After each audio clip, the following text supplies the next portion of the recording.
시간에는 단락 그리고 연습 좀 보충을 할 필요가 있어가지고 조금 더 준비를 해봤습니다.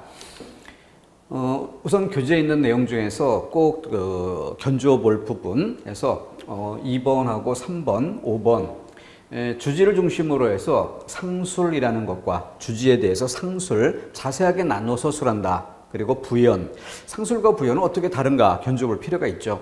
그리고 예시, 예를 든다는 건 예를 든다라고 하는 것은 저 뒤에 이어질 그 문정과 표현법, 설명문에서의 예시 이런 것들도 같은 중복되는 내용입니다. 자, 우선 예문을 보면은 주지의 상술 자세하게 나눠 서술한다라는 뜻이죠. 일단 첫 번째 문장, 가족의 윤리는 그 본질에 있어 정감적이다. 정감적이다.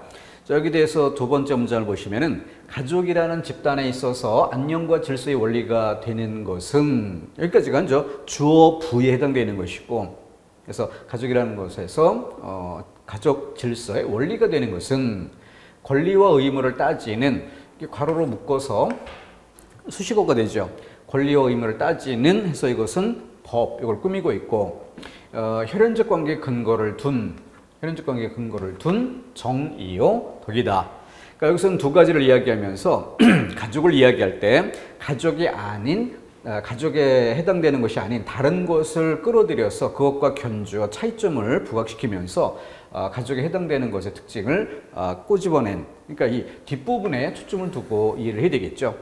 첫 번째 문장, 가족의 윤리는 정감적이다. 가족의 윤리는 정감적이다. 가족이라는 질서의 원리가 되는 것은 A가 아니라 B, 혈연적 관계의 근거를 둔 정이요 덕이다. 혈연적 관계의 근거를 둔 정이요 덕이다. 이것이 본질에 있어서 정감적이다라는 부분 여기에 포함되는가, 이걸 살펴보는 것이 초점이 되겠죠.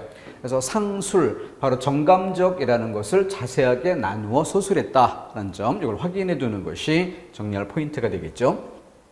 다음, 두 번째 부연. 자, 그러면은 상술과 부연은 어떻게 다른가? 여기는 언어는 우리의 삶의 세계를 밝히며 우리의 사람됨을 창조한다. 자, 언어는 삶의 세계를 밝힌다. 하나가 나왔고, 우리의 사람됨을 창조한다. 둘. 자, 그럼 두 번째 문장. 언어가 우리의 현실을 창조하는 것과, 언어가 우리의 사람됨을 창조하는 것은, 자, 현실을 창조하는 것, 사람됨을 창조하는 것, 두 가지를 끌어낸 뒤 서로 불가분의 보충관계를 가지고 있다. 바로 여기에 초점이 있죠.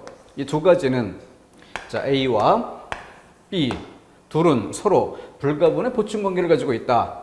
그래서 첫 번째 문장과의 관계, 삶의 세계를 밝힌다, 사람됨을 창조한다. 그러면은 상술이었다면 삶의 세계를 밝힌다 또는 사람됨을 창조한다, 그 자체를 자세하게 풀어 써가는, 삶의 세계를 밝힌다는 것의 세부적인 내용을, 사람됨을 창조한다는 것의 세부적인 내용을 이렇게 풀어 쓰기로 가야 상술이 되겠죠. 그런데 여기는 넓게 보아서 관련은 돼 있어요. 관련은 돼 있는데 바로 A와 B 둘을 얘기해놓고 이 둘의 관계는 둘 자체를 풀어 쓰기로 간 것이 아니라 둘의 관계, 이걸 꼬집어 이야기하면서 불가분의 보충관계를 가지고 있다. 그래서 이 부분에 초점을 두고 있다.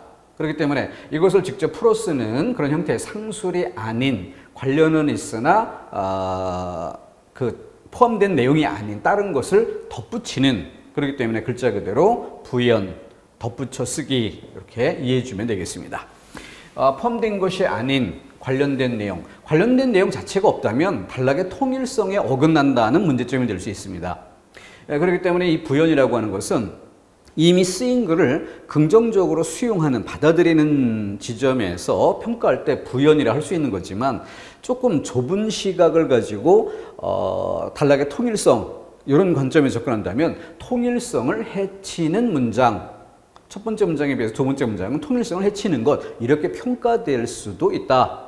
이런 특징이 있죠. 다음 예시, 양고로 5번에 주어진 문장입니다. 그러면 상술과 예시는 어떻게 다른가? 상술은 추상적으로 진술됐다라고 하더라도 그 추상적인 진술을 추상적인 차원에서 좀 자세하게 풀어쓰는 이런 방식이라고 한다면, 예시라고 하는 것은 그것을 예로 들어서 그리고 좀 더 구체성을 띠는 이런 것들이 다른 점이 되겠죠. 인간은 자기가 맡은 일을 처리하기 위해 정보를 필요로 한다. 자기가 맡은 일을 처리하기 위해 정보를 필요로 한다. 정보를 필요로 한다. 시장에 가서 더 싸고 맛있는 반찬을 사기 위해서도 기업 경영에서 더 많은 이익을 얻기 위해서도 항상 새로운 정보가 필요하다. 그러니까 여기서 정보를 필요로 하다에 포함되어 있죠. 포함되어 있고 거기서 시장에서 반찬을 사는 경우 또 기업 경영에서 더 많은 이익을 얻기 위해서 노력하는 경우 이렇게 구체적인 모습이 들어와 있죠. 그렇기 때문에 예를 든다라고 하는 건 포함되면서 구체성을 띠는 사례의 제시.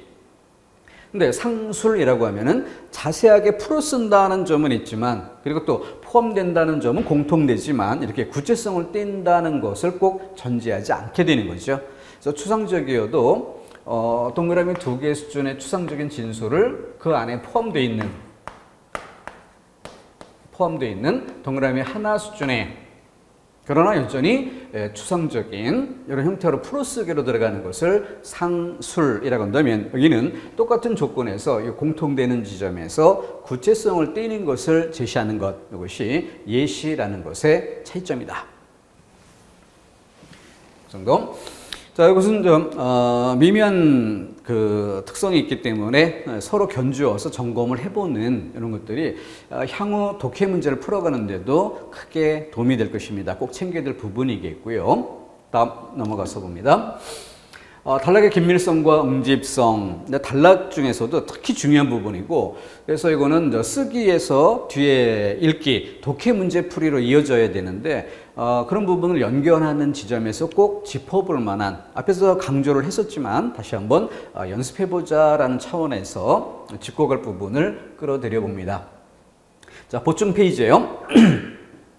단락은 완결된 생각의 최소 단위, 완결된 생각 그러니까 하나의 생각이 드러나 있다면 좀 쉬운 예로 설명문 또는 논설문 설명문이라면 뭔가 좀 어려운 개념 이게 제시가 될 수 있겠고 그것이 독자들에게 충분히 이해될 수 있어야 되겠죠. 그러니까 독자들이 이해할 만큼 풀어쓰기 이게 필요할 것이고 논설문에서 어떤 주장의 성격의 글이 들어온다라고 한다면은 이것을 좀 주관적인 그런 입장에서 제시가 됐지만 객관 타당하다, 보편 타당하다라는 것을 독자들에게 입증시킬 수 있어야 되는 거죠. 그러니까 논리 정연하게 풀어쓰는 그런 과정들이 이어져야 될 겁니다. 어쨌든 그렇게 됐을 때 설명문은 독자를 이해시킬 수 있고 논설문은 독자들을 설득할 수 있고 그렇게 됐을 때 완결된 생각이 완결 마무리되어 있다 이렇게 얘기할 수 있는 거죠. 자, 그럴 수 있는 최소의 단위가 단락이에요. 하나의 중심 내용이 있어야 하고 설명이든 논증이든 그것을 완전하게 마무리 지어야 한다.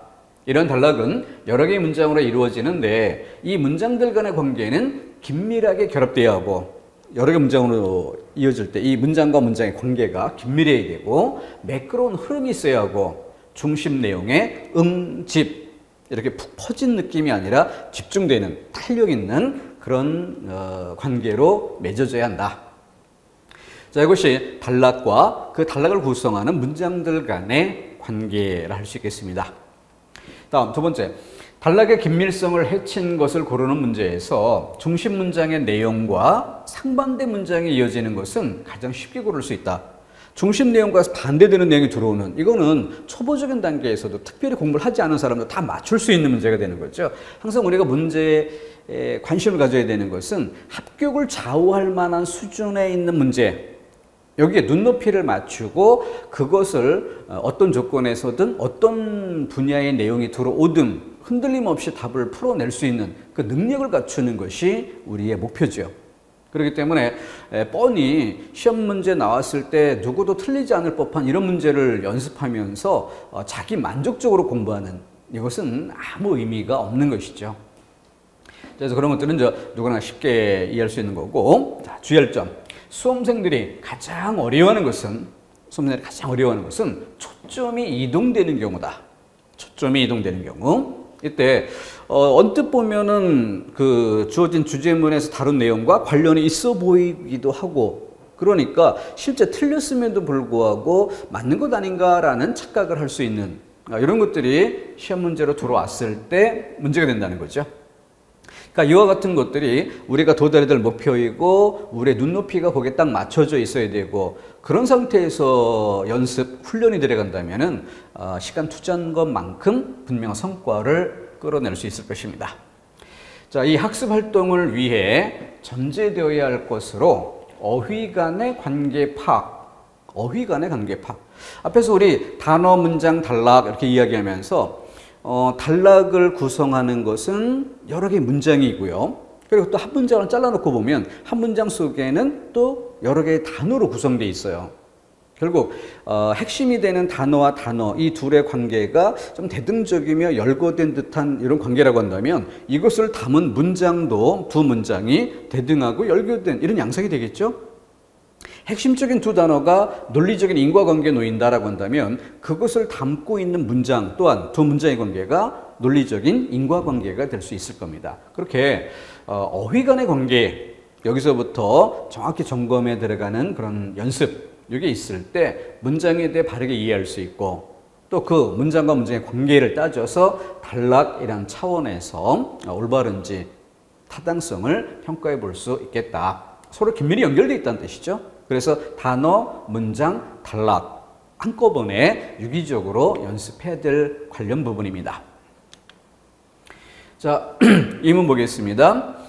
빠르게 한번 쭉 읽어볼까요? 예술은 형상과 인식의 복합체라는 점에서 예술 아닌 것과 구별된다. 문학이 예술이라는 말은 문학 속에는 대상에 대한 구체적이고 미적인 표현인 형상과 경험을 의식체계로 섭취하려는 정신작용인 인식이 복합적으로 포함되어 있다는 뜻이다. 조금 말이 어렵죠. 추상적인 그런 그러니까 예술론에 대한 이야기고 미학에 관련된 그런 그림이다. 그렇기 때문에 여기 뭐 형상 또는 인식 이런 단어들이 아주 좀 추상적인 이런 내용이고 추상적인 면에서도 좀 고차원적인 이런 영역을 다루고 있기 때문에 우리 생활 속에서 쉽게 접할 수 있는 말하고는 좀 거리감이 있어요. 그런 점에서 오는 어떤 거리감, 이 거리감이 명료하게 딱딱 정리돼서 머릿속에 들어온다기보다는 그냥 어렵다, 막연하다 이런 느낌이 남을 수도 있습니다. 자, 중요한 것은 문장과 문장의 관계고 단락이란 덩어리로서 본다는 것이죠. 자, 이렇게 구별해 봤습니다. 예술은 형상과 인식의 복합체라는 점에서 예술 아닌 것과 구별된다. 이렇게 한 문장을 딱 끊어놨고 주어 서술어 가장 간단한 형태로 요약을 해봐야죠. 문장 요약. 예술은 구별된다. 예술은 구별된다. 맨 앞, 맨 뒤 핵심적인 부분으로 최대한 짧게 나눠본 것입니다. 예술은 구별된다. 이게 이 문장이 말하는 초점이에요. 구별. 그런 상태에서 앞에 뭐 형상과 인식의 복합체라는 점에서 어떤 판단의 근거가 되죠. 뭐뭐라는 점에서 예술 아닌 것과 구별된다. 그러니까 근거가 돼주는 부분은 일단 좀 생략을 하고 예술은 예술 아닌 것과 구별된다. A는 B와 구별된다. 이렇게 문장을 짧게 그래서 구별이라는 지점에 방점을 찍고 이렇게 이해를 해야 되겠죠. 자, 두 번째 문장은 어떤가 보겠습니다. 문학의 예술이라는 말은 문학 속에는 대상에 대한 구체적이고 미적인 표현인 형상과 경험을 의식체계로 섭취하려는 정신작용인 인식이 복합적으로 포함되어 있다는 뜻이다. 문장이 아주 길게 풀어쓰기로 들어갔는데요. 그런데도 문장을 구조적으로 접근해 보는 사람은 이게 한눈에 딱 뜨이는 부분이 있을 겁니다. 근데 아직 연습이 부족하다면 읽으면서도 그냥 하얀 건 종이고 까만 건 글씨다. 뭐 이런 정도 이상 아무 느낌도 없는. 그러니까 훈련을 하지 않으면 그런 상태에서부터 시작을 하는 거예요. 근데 훈련해야 될 지점을 정확히 찾아서 맛보게 한다면 좀 더 시간을 압축적으로 효율적으로 보낼 수 있는 것이고 거기에 목표의식을 갖고 정확한 연습이 따르지 않는다면 같은 수준에서 세월이 무의미하게 흘러가게 된다는 것이죠. 그러니까 중학교 때의 독해 능력이 고등학교 때의 독해 능력이 대학에 가서도 그리고 또 졸업한 이후에도 늘 똑같은 수준에 머물 수도 있는 것입니다. 자, 좀 바꿔봤어요. 지금 이렇게 괄호로 묶어서 꾸미는 말 또는 전제가 되는 말 이런 것들을 생략하고 핵심이 되는 말로 문장을 요약하는 방법. 그에 따라서 이 두 번째 문장도 원래 있었던 내용 중에서 자, 문학 속에는 대상에 대한 구체적이고 미적인 표현인 형상과 이렇게 이야기할 때 이 부분이 수식어죠. 이 괄호로 대상에 대한 구체적이고 미적인 표현인까지가 관형절로서 꾸미는 말이 되고 뒤에 형상이란 두 글자를 꾸며주고 있습니다. 형상과 경험을 의식체계로 섭취하려는 정신작용인 여기도 역시 꾸미는 말이 되고 있죠. 꾸미는 말. 그래서 꾸밈을 받는 말, 인식 이렇게 들어가게 됩니다. 바로 이 부분을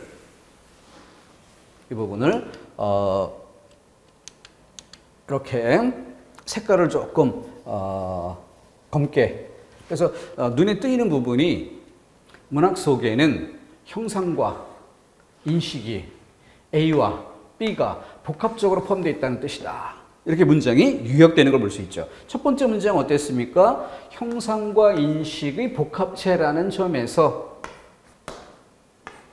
예술은 예술 아닌 것과 구별된다. 예술은 예술 아닌 것과 구별된다. 구별. 여기에 초점이 있었던 거고 구별한다는 게 판단의 중심인데 구별이라는 것의 근거로서 A와 B 두 가지를 근거로 들었던 것이에요. 근데 두 번째 문장은 어떻게 됐습니까? 그 근거로 들었던 이 형상과 인식을 구체적으로 풀어쓰는 자세하게 풀어쓰는 이런 양상이 되고 있지 형상과 인식이 복합적으로 포함되어 있다. 복합적으로 포함되어 있다. 자, 이걸 두 번째 문장의 서술 초점으로 잡아놓고 본다면 첫 번째 문장의 초점은 구별이었는데 두 번째 문장의 초점은 포함. 그러니까 어때요? 달라져 있죠. 이야기하는 맥락이 전혀 달라져 있죠. 자, 이게 문장 요약과 글을 통한 문장과 문장의 관계 파악입니다. 그런데 이렇게 보지 않은 상태에서 그냥 시험 문제로 주어질 때는 이 모습 그대로 주어지겠죠. 그랬을 때 빠르게 쭉 풀어 읽는다라고 하더라도 정확히 판단되지 않고 단어도 낯설고 어렵고 그러다 보니까 문장의 구조도 들어오지 않고 문장과 문장의 관계를 살피는 것까지는 아예 생각이 미치지 않을 수도 있습니다. 그렇기 때문에 우리 연습이 이와 같이 일단 문장 대 문장으로 끊어보는 이런 자세가 첫 번째로 필요한 것이고 거기에 보조적으로 들어갈 부분이 뭐예요? 문장 요약이죠. 그래서 예술은 예술 아닌 것과 구별된다. A는 B와 구별된다. 이렇게 문장을 짧게 요약을 해서 무슨 내용을 말하는가 이걸 빨리 잡아낼 수 있도록. 근데 이렇게 요약하려는 태도를 취하지 않으면 어때요? 자꾸 형상, 인식, 복합체 이런 단어들이 자꾸 머릿속에서 치기 때문에 못 얘기하는 것인가 이게 막연해 보일 수 있죠. 그래서 우리 국어 교재의 첫 번째 단원이 그래서 문법인 것입니다. 문법에서 단어를 볼 줄 알고 문장을 볼 줄 아는 이게 바탕이 됐을 때 뒤로 가면은 차곡차곡 실력이 쌓이게 되는 거죠. 근데 그런 거 하지 않은 상태에서 이 독해나 이런 부분을 대한다면은 예전에 중고등학교 다니던 시절에 그때의 감각, 그 수준 그대로 유지되는 선에서 머무를 것입니다. 그렇다고 한다면 우리 공부라는 이 기간 자체가 아무 의미도 없는 게 되어버릴 수 있죠. 자, 문장과 문장의 관계를 나누려는 그리고 이렇게 요약해 보려는 이런 자세로 정리를 해보자. 그랬을 때 좀 더 정확한 문제풀이가 될 수 있고 또 몇 개만 연습을 하더라도 이 태도가 바뀔 수 있게 이렇게 되는 순간 비약적으로 실력 향상도 이루어지게 될 것입니다. 자, 다음 문학의 합리적인 갈래 구분을 위해서는 기준과 원리가 합리적으로 설정돼야 한다. 문학에서 갈래를 설정하는 기준은 여러 가지가 있을 수 있으나 대체로 언어의 형태, 언어의 전달 방식, 표현 방식 등의 기준이 이에 해당된다. 문제가 좀 쉽게 출제가 되는 이런 정도라면은 앞에 연습했던 페이지의 내용이나 이것이나 이것 자체가 한 문제를 구성할 수도 있지만 아주 복잡하고 어려운 문제를 낸다고 한다면은 앞 페이지에 있었던 내용이 선택지 1번, 얘가 선택지 2번 이렇게 1, 2, 3, 4의 단락 정도의 규모의 내용이 예문으로 들어오는 그리고 그 속에서 판단하라 이렇게 요구하게 되면 시간적인 면에서도 꽤 오래 걸리는 이런 부담감이 생길 수 있습니다. 연습돼야 돼요. 훈련돼야 돼요. 자, 다시 보겠습니다. 문학의 합리적인 갈래 구분을 위해서는 기준과 원리가 합리적으로 설정돼야 한다. 어떻게 짧게 요약이 돼서 한눈에 들어옵니까? 합리적 갈래 구분을 위해, 문학의 갈래 구분을 위해 설정돼야 한다. 뭐가? 기준과 원리가 설정돼야 한다. 자, 그런데 두 번째, 문학에서 갈래를 설정하는 기준에는, 그럼 여기서 갈래 이런 얘기가 앞 문장에 나왔죠. 설정하는 기준에는 여러 가지가 있을 수 있으나 대체로 언어의 형태, 언어의 전달 방식, 표현 방식 하나, 둘, 셋 이것을 앞으로 끌어오면 뭐예요? 설정하는 기준이죠. 문학의 갈래를 설정하는 기준 이런 것들이 있다. 기준에는 1, 2, 3이 있다. 이게 두 번째 문장의 요약이에요. 그럼 첫 번째 문장 다시 가봅니다. 거기 갈래란 말 나왔어요. 기준이란 말 나왔어요. 첫 번째 문장의 포인트는 어디에 있습니까? 문학의 합리적인 갈래 구분을 위해서 기준과 원리가 합리적으로 설정돼야 한다. 기준과 원리가 합리적으로 설정돼야 한다. 이게 서술 초점이죠. 합리적으로 설정돼야 한다. 근데 여기는 기준의 종류 이런 식으로 들어가 버린 거죠. 기준과 원리가 합리적이어야 한다. 이것과 관련 지어볼 때 적절치 못하다라는 것을 알 수 있는 거죠. 그런데 독해 연습이 충분히 이루어지지 않은 그런 상태에서는 이렇게 첫 번째 문장에 갈래라는 말과 기준 이런 말들이 사용됐는데 두 번째 문장에서도 갈래라는 말과 기준이란 말이 사용되니까 맞는 거 아니냐, 올바르게 풀어쓰기로 간 거 아니냐라고 착각할 수 있게 되는 거죠. 이게 바로 서술 초점의 변경입니다. 초점을 바꿔 쓴 거예요. 앞에는 그 갈래, 기준, 그것을 전제로 해서 합리적으로 설정해라. 이걸 포인트로 담았는데 두 번째는 그 갈래 설정의 기준에는 세 가지 종류가 있다. 같은 관련된 얘기예요. 굳이 이야기한다면 상술 이렇게 들어가줘야 될 것을 부연 정도에서 쓰고 있다. 그렇기 때문에 그만큼 관련된 얘기이긴 하지만 포함되는 것은 아닌 그런 것이기 때문에 긴밀성, 응집성의 면에서 떨어지는 글, 좋지 않은 글이라고 평가할 수 있어야 되는 것입니다. 이게 어려운 문제에서의 문제 풀이를 하기 위한 점검 훈련 과정입니다. 다른 것도 볼까요? 광고란 말 그대로 널리 알린다는 뜻이다. 광고는 자본주의 사회 체제를 유지 발전시키는 역할을 한다. 광고는 대량 소비와 대량 생산이라는 자본주의 메커니즘을 가능하게 한다. 이 점은 바로 소비 없이는 생산이 있을 수 없다는 것을 의미한다. 어떻습니까? 좋은 글일까? 문장과 문장은 매끄럽게 이어지고 있을까? 다시 광고란 널리 알린다는 뜻이다. 그래서 광고의 뜻, 용어의 뜻풀이 이렇게 들어왔어요. 광고는 자본주의 사회 체제를 유지 발전시키는 역할을 한다. 역할. 그럼 여기는 뜻인데 여기는 역할, 기능이 되고 있죠. 광고는 대량 소비와 대량 생산이라는 자본주의 메커니즘을 가능하게 한다. 대량 소비, 대량 생산이라는 자본주의 메커니즘을 가능하게라고 하면 역할 이렇게 되는 거죠. 이 점은 바로 소비 없이는 생산이 있을 수 없다는 것을 의미한다. 소비와 생산, 이것이 밀접히 관련되어 있다라는 뜻이죠. 자, 그렇기 때문에 여기에서 만약에 두 번째 문장에 기대서 세 번째 문장의 관계, 이것만 이야기했다면 문제가 없겠지만 첫 번째 문장과 나머지의 관계, 이렇게 질문이 되고 있다면 문제가 있죠. 왜냐하면 여기서는 광고의 뜻에서 개념, 이걸 풀어주고 있다면 두 번째 문장은 어떻게 돼야 돼요? 바로 널리 알리는 이것 자체를 상술로 풀어쓰기가 돼야 되는 거죠. 그러니까 이것은 어떤 광고의 개념이라는 것에서 가능하게 한다. 어떤 기능이라는 것으로 초점이 넘어가 버렸다는 것이죠. 자, 그런 점에서 첫 번째 문장과 나머지 문장의 관계, 이것은 긴밀성이 떨어지는, 응집성이 떨어지는 이런 양상이라고 평가해 볼 수 있어야 되는 것입니다. 어떻게 초점이 달라져 있는 것인가, 이걸 잡아내야 되는 거죠. 그러기 위해서는 짧게 요약을 하고 요약된 상태에서 가장 핵심이 되는 부분만 서로 꼬집어보는 이런 능력이 요구된다는 것이죠. 자, 하나 더 추가해 보겠습니다. 자, 이번에는 통일성이라는 측면에서 한번 생각해 볼까요? 말은 한 번 입에서 떨어지면 되돌릴 수가 없는 것이다. 아무리 취소해도 취소되지 않는다. 다만 취소된 듯이 보일 뿐이다. 우리 선인들은 남아있는 중천금이라는 교훈을 우리에게 전해주었다. 취소한다고 해서 이미 한 말이 사라지는 것이 아니라 취소한다는 말과 함께 객관적 사실로 남는다. 자, 통일성이라는 측면에서 보면 어때요? 이 말은 중요하다라는 맥락에서 모두 관련되어 있고 포함되어 있습니다.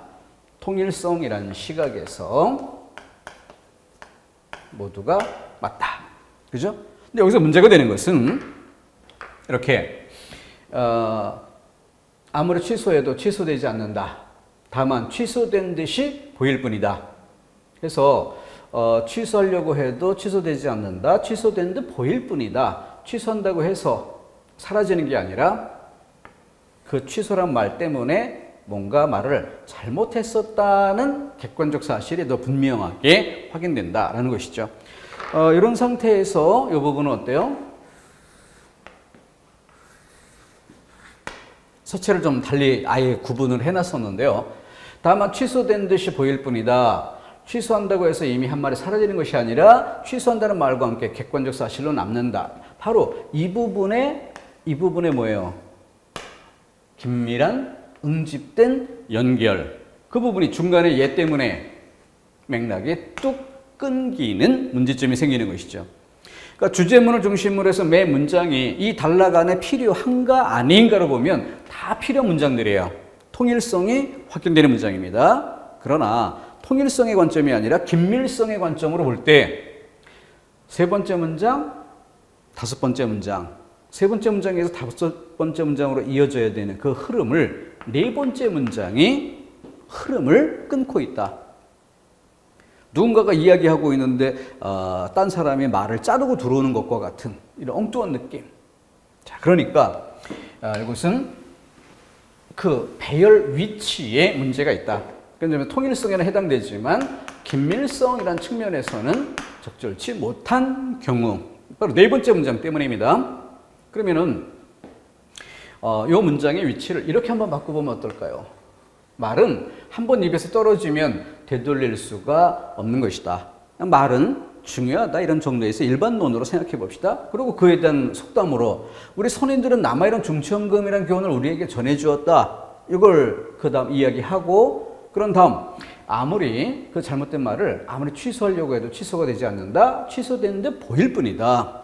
이렇게 해서 이어지는, 그러면 좀 더 글의 흐름이 매끄럽다 이런 느낌을 줄 수 있을 것입니다. 아니면은 맨 뒤로 빼는 방법도 있겠죠. 잘못된 말을 취소하려고 해도 취소가 되는 게 아니다. 취소한다는 말과 함께 객관적 사실로 남는 것이다. 이렇게 해놓고 그래서 우리 선인들은 남아있는 중천금이라는 교훈을 우리에게 전해주고 있는 것이다. 이렇게 마무리하듯 속담을 다시 끝부분에 놓아서 쓰는 방법은 좋을 것입니다. 자, 이렇게 통일성에 해당되는 그런 문장들이지만 배열 관계에서 그 흐름이 긴밀하다는 것과 그렇지 못하다는 것의 차이가 뭐냐 하는 것을 이렇게 비교해 보면 좋을 것입니다. 이게 바로 단락쓰기예요. 자, 이렇게 해서 위치를 바꿔보는 방법으로 한번 생각을 좀 정리해주고 다음 문제 형태로 가봅시다. 다음 시조의 구성 방법은 마음이 어린 훈이 하는 일이 다 어리다. 이 파워포인트에 지금 한글 고 지원이 안 돼가지고 그래서 그냥 하난 한글로 소리값에 해당되는 글자를 표기하기 쉽도록 해봤습니다. 고가 표시가 되지 않아서 이렇게 쓴 거니까 그 점은 좀 양해해 주시고요. 마음이 어린 훈이, 여기서 어리다는 나이가 적다가 아니라 마음이 어리다, 마음이 어리석다. 오늘날에 어리석다 여기 해당되는 단어죠. 마음이 어리석고 보니 하는 일이 다 어리석다. 만주문산에 만겹이나 첩첩이 쌓인 구름 속에 묻힌 깊은 산에 어느 님이 오겠는가 마는. 지는 잎 부는 바람에 행여 그 님인가 하노라. 소리만 나도 혹시 님이 오는 게 아닐까라는 생각에 기대감을 품어보는 자기 자신의 모습을 어리석다, 이렇게 이야기하는 거죠. 그러니까 답은 뭐예요? 단정해서 이유 제시로. 첫 번째 문장이 마음이 어리석었기 때문에 하는 행동도 다 어리석은 행동이 나온다, 이렇게 단정적으로 주제문격에 해당되는 이런 내용을 두 글씨 형태로 딱 던져놓고, 그리고 나서 뒤에 뭐예요? 이유 제시. 왜 이런 얘기를 하느냐라는 것에 대한 근거가 되는 부분을 구체적인 자신의 행동의 모습으로, 이 깊고 깊은 산 중에 과연 그 누가 오겠는가? 올 사람은 아무도 없다. 조금만 생각해봐도 이성적으로 분명히 알고 있는 사실, 근데도 혹시 부스럭하는 소리만 나도 혹시 누구 오는 거 아니야? 하고 솔깃해서 밖을 내다보는 이내 아니라는 것을 확인했을 때 스스로의 모습이 멋쩍었겠죠. 그리고 아마도 그런 행동이 한두 번이 아니었던 듯 싶습니다. 이렇게 해서 단정과 이유 제시, 이렇게. 자, 이때 앞부분 첫 번째 문장의 주제문에서 해당되는 성격이 있다는 걸 알 수 있기 때문에 상술, 도입 뭐 이런 것들은 거리감이 일단 멀어 보이는데 1, 2번 정도에서 둘 다 첫 번째 문장을 단정으로 보았어요. 그리고 나서 나머지 문장을 이유 제시로 볼 거냐, 부연 설명이라고 볼 거냐, 이 차이점을 갈라내는 것이 문제 답을 고르는 힘이겠죠. 이 문제의 난이도가 여기에 난이도가 있겠죠. 그래서 부연이라는 말과 나머지를 판정할 수 있는 이런 정도의 개념학습이 준비되어 있어야 했다는 점. 자, 고시조를 통해서 지금 우리가 다루고 있는 이 단원의 문제를 출제하고 있는 모습을 보여드렸고요. 이번에도 또 역시 김희동립 선언서. 자, 뭐겠습니까? 바로 자료는 중요한 게 아니라는 거죠. 그래서 여기에 현대시가 올 수도 있고 고전시가 올 수도 있고 설명문이 올 수도 있고 논설문이 올 수도 있고 예술지문이 올 수도 있고 아니면 과학지문이 올 수도 있고, 그건 글의 재료일 뿐이지 중요한 것은 질문의 발문 유형이고 그 발문 유형에 따른 우리의 문제풀이 접근 방법인 것이죠. 그런 점에서 이렇게 또 김희동립 선언서를 재료로 인용을 해 보입니다. 자, 저는 이 김희동립 선언서를 볼 때 항상 그 형식으로 접근하는, 형식으로 읽는 이런 태도를 많이 권해드립니다. 가장 기본적인 것이니까 이렇게 생각해 보죠. 원문에는 없는 친절한 괄호 안에, 이때 당시에 뭐 괄호 이런 기호도 썼던 게 아니잖아요. 근데 고등학교 교과서에 수록하면서 학생들이 공부하기 쉽게 하려고 한자에 대한 도금도 달아주고 이렇게 들어와 있는 것입니다. 반만년 역사의 권위를 장하야 차를 선언함이며, 그래서 또 쉼표도 찍어주고 얼마나 친절해요. 김희동립 선언서는 한자가, 그리고 우리 생활 속에 쓰이는 한자가 아니라 좀 시대적인 면에서도 좀 떨어져 있고 그러다 보니까 어감 자체도 낯선 이런 한자들이 많이 사용됩니다. 그것 때문에 굉장히 부담스러워하거든요. 자, 바로 그것을 역으로 이용하는 방법.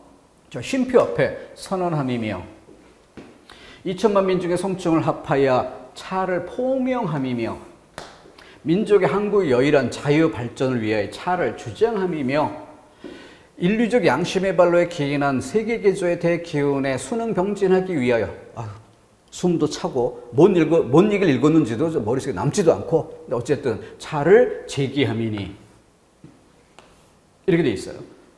자, 쉼표인 부분에 핵심어 한 단어만 놓고 읽어봅시다. 선언함이며 포명함이며 주장함이며 제기함이니. 다 읽다 보면 뭔 느낌 없어요? A이며 B이며 C이며 D이니 문체가 싹 달라지죠? 이 문체가 싹 달라지는 것. 그런데 선택지 가보니까 뭔 얘기인지는 전혀 못 알아듣는다고 가정하더라도 중요한 사실, 우리가 알 수 있는 분명한 사실은 뭐예요? 이 글을 선택지 보니까 두 단락으로 끊어서 보고 있다. 두 덩이로 끊어서 보고 있다. 그럼 본문을 읽으면서 어딘가 끊어지는 지점을 찾아야 되겠죠. 근데 여길 끊겠어요? A이며 B이며 C이며 이렇게 가고 있는데 여길 끊겠어?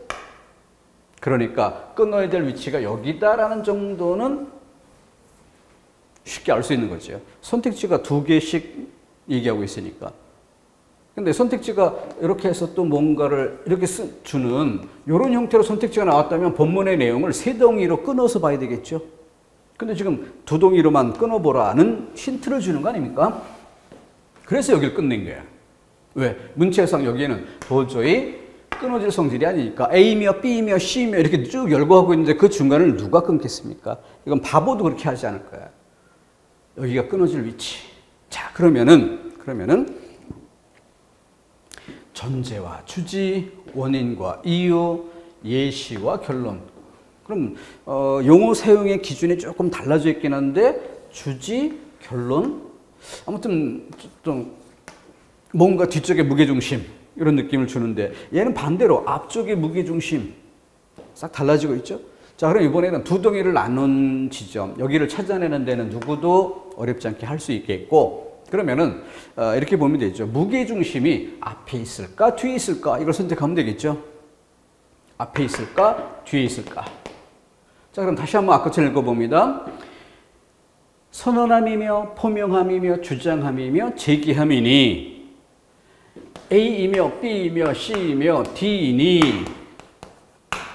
그리고 나서 시 천해명명이며 시 이것은 천해명명이며 다시 A 시대의 대세이며 B A, B, C, D로 하면 용어가 좀 달라졌으니까 E, F 이렇게 가볼까요? 아니면 가나다라로 가도 되겠고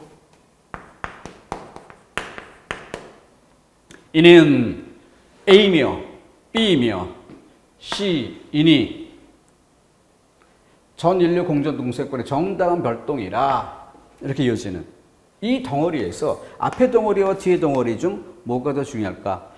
A며 B며 C며 D이니 이것은 천해명명이며 시대의 대세며 이것은 이렇게 지시어로 받아서 이것을 통해서 이렇게 이어가고 있으니 뒤쪽에 무게중심이 있겠다.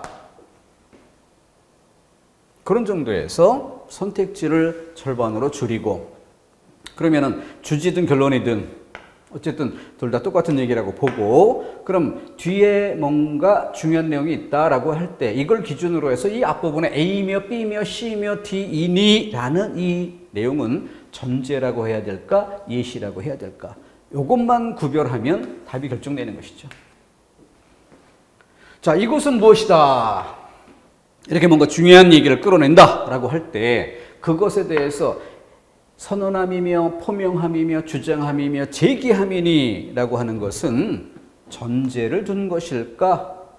중심 내용을 말하기 위한 전제를 둔 것일까? 아니면 중심 내용을 얘기하기 위한 예시일까?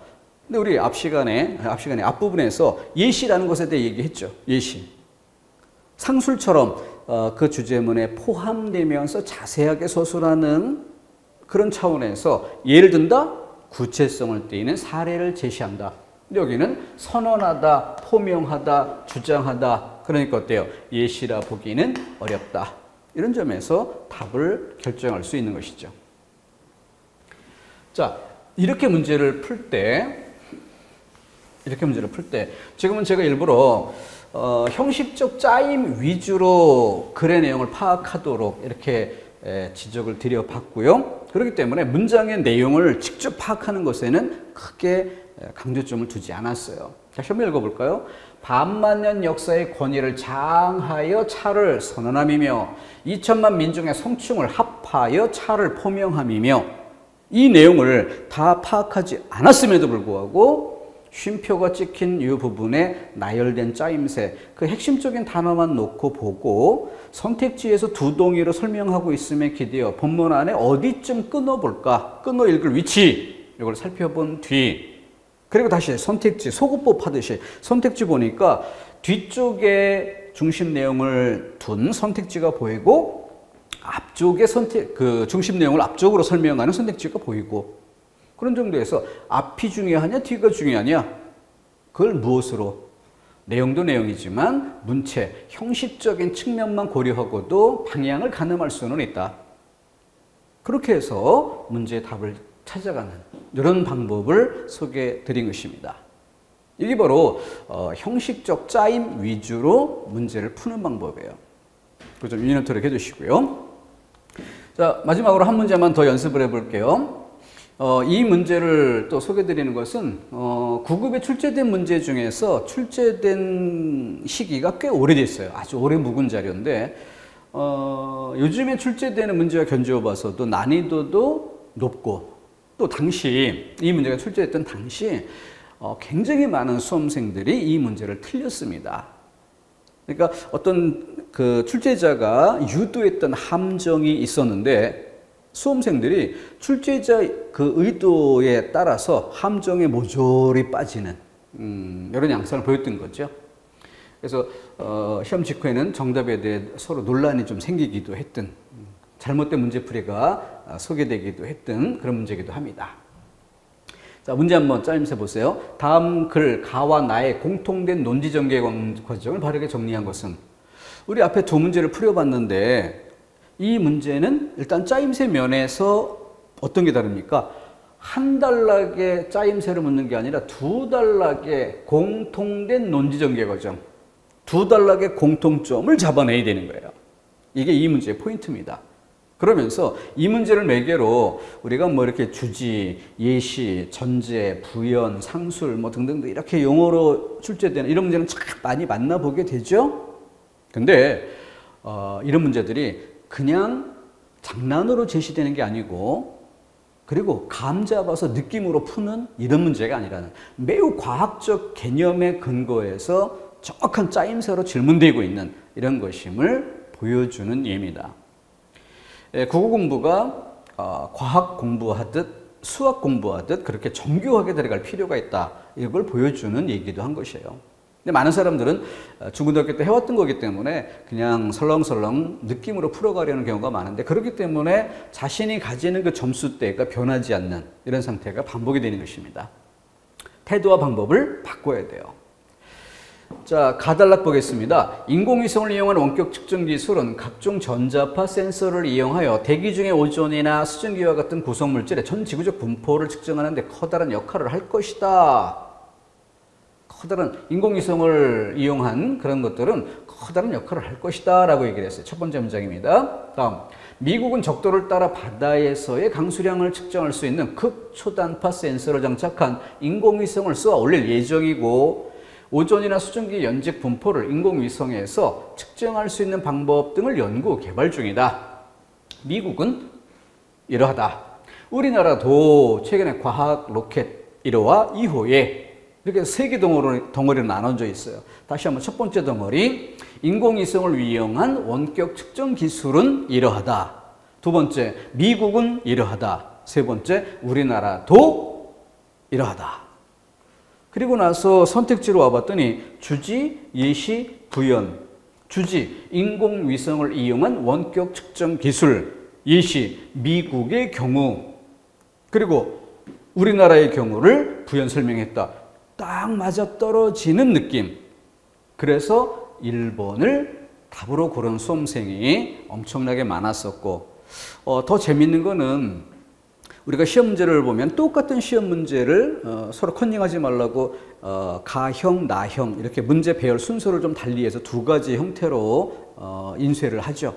근데 그 가형, 나형 두 가지 그 배열 순서 중 한쪽은 이 문제가 20번 문제로 제시가 됐던 거예요. 그리고 수험생들 입장에서는 시간상으로도 막 내몰리는 그런데 두 단락을 놓고 두 단락의 공통점을 묻는 이런 문제가 나오니까 얼마나 조바심했겠습니까?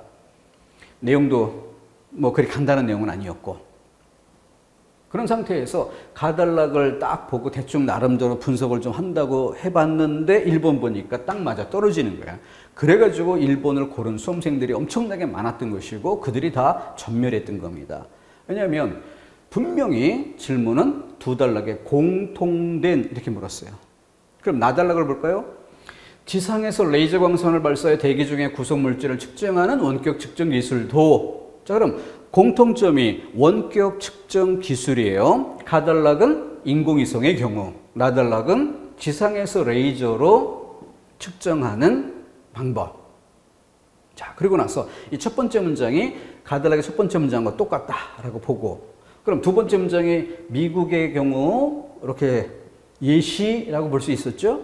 그러면 지상에서 레이저 광선을 이용한 원격 측정 기술, 이걸 이야기한 나달락의 첫 번째 문장이 주지라면 두 번째 문장 예시인가? 이 방법은 각 기체 분자가 가지고 있는 광학적 특성을 이용한 것인데, 이 방법은 광학적 특성을 이용한 건데 대기 중에서 반사되어 오는 분광의 성분을 분석하여 황산가스나 오존과 같은 대기오염 물질의 농도 및 그 연직 분포를 측정하는 것이다. 이 예시가 아니죠. 이 개념을 상술한 것이긴 한데 예를 들어 설명한 건 아니죠. 예를 들어 지상에서 레이저 광선 발사해가지고 원격 측정하는 기술, 그러면 여기서처럼 미국은 뭐 어떤 지역에서 어떤 기구로, 뭐 일본의 경우도 어떤 것으로, 이런 예가 될 만한 것이 들어야 되는데 이거는 앞에 있는 내용을 자세하게 풀어 쓴 상술이라 할 수 있지만 예시는 아닌 거예요. 그러니까 1번 답지가 가달락에는 딱 맞아 떨어지는데 나달락에는 맞아 떨어지지를 않아요. 바로 요 차이. 그래서 이렇게 정리를 해봤어요. 글씨가 자세히 안 보인다 하더라도 가달락의 첫 번째 문장, 두 번째 문장, 세 번째 문장을 일반적 진술, 특수 진술, 주지, 예시, 부연. 두 번째 단락, 일반적 진술, 특수 진술, 다시 일반적 진술. 일반적 진술에서 이렇게 특수 진술로 두 개 이어진 것과 달리 얘는 일반적 진술에서 특수 진술로 갔다가 다시 일반적 진술, 좀 더 넓은 범위로 빠져나온다는 거죠. 그리고 주지, 상술, 주지, 예시, 이게 달랐던 거죠.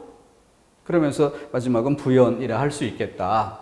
그래서 조금 다른 식으로 정리해 보니까 첫 번째 문장을 일반적 진술로 보고 두 번째 그 문장을 그것에 대한 각각의 구체적 진술, 예시, 상술의 차이는 있으나 구체적 진술이라는 점에서는 둘 다 똑같이 말할 수 있죠. 그리고 세 번째, 미래에 대한 전망. 근데 그 미래에 대한 전망이 일반적 진술에 대해서 이렇게 꼭 특수 진술 이런 형태로만 가야 되는 게 아니라 이렇게 가도 미래 전망이 될 수 있는 거죠. 여기는 미국의 경우 우리나라도 그래서 특수 진술 수준에서 부연이며 미래에 대한 전망을 얘기했다.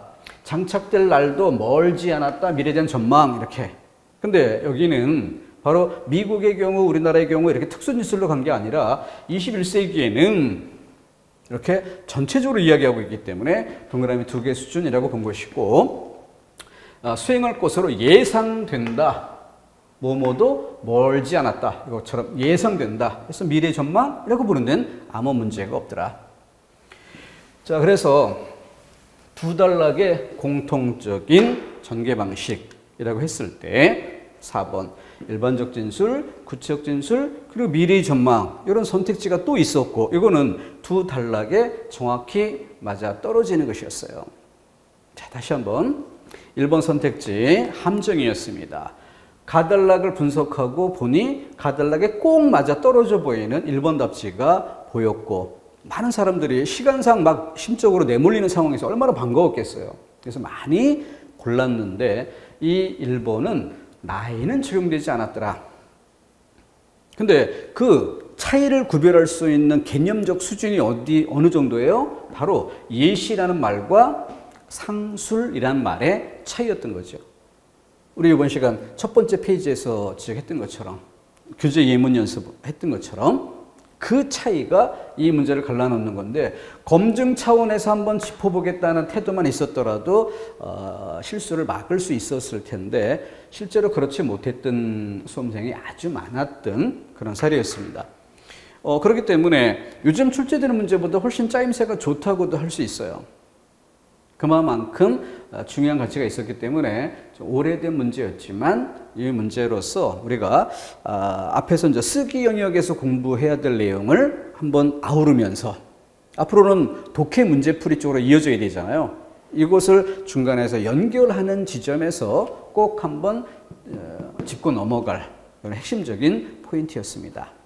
국어, 개념적 사실이 중요하고 그에 입각해서 어떤 개념적 사실에 기반해서 독해 문제도 풀어가는 것이지 읽고 푼다라는 막연한 태도에 머무르지 않도록 당부드립니다. 끊었다가 다른 항목 더 살펴보겠습니다.